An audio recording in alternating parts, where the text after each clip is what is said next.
For complete ingredients, please click the description down below.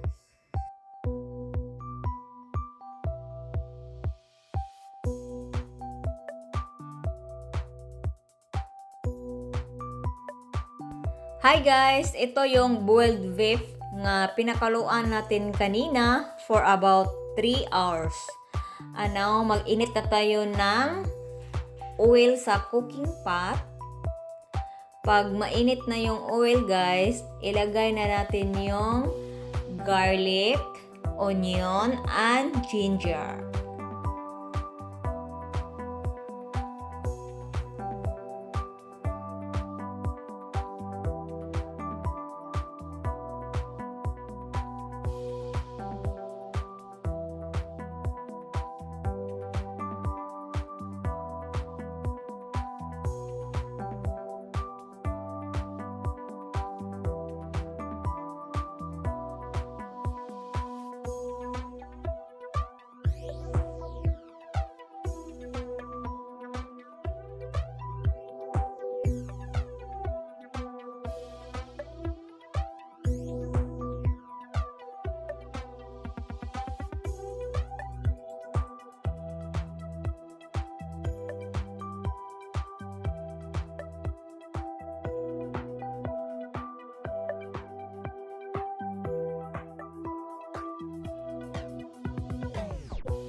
And now, ilagay na natin yung boiled beef guys and then cook for about 2 minutes.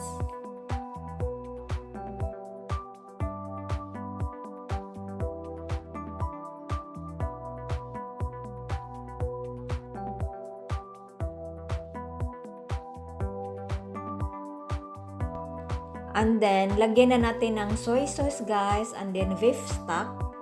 Yung beef stock nga pinakuluan natin kanina sa beef for about 3 hours. Yun yung tubig na ilagay natin dito at saka soy sauce.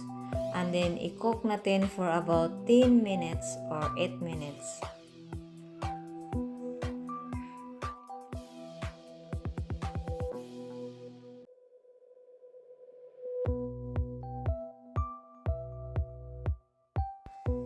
It's time to add star anise and cook for about 10 minutes.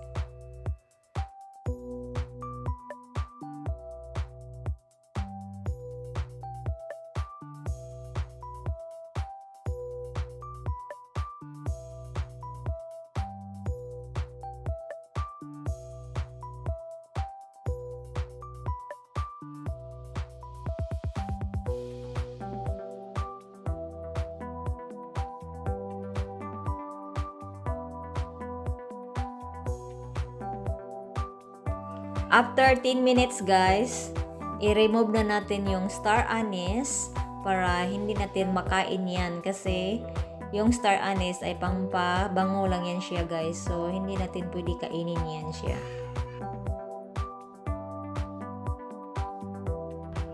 So, add sugar guys and then stir it.